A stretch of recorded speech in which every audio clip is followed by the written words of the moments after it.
ndina work with Maraba, ndiri manager wake, vachifambana nafuku. So to our team, this is a very great loss. Yatona tiziva kuti atiku takarikava. Okay. Message amungada kudza family yake.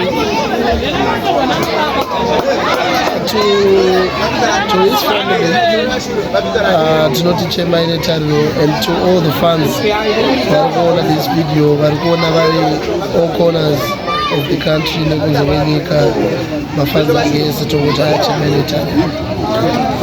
Chimwe chatingada kubvunza ndechekuti zvinonzi Maraba paairwara hapana vaishandidzana navo vaibouya. I'm not going to answer that. Unfortunately, that's a question I won't answer.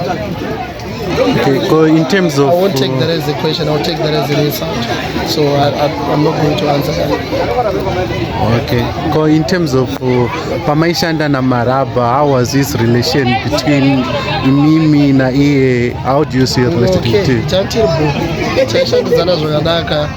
until azosiya basa kuchikwata ndobva takakuitawo life yake yanga achiitawo, but still tikangokotera tingoramba tingobatsirana mupenyu, tingotamba tese, tingoshanda tese.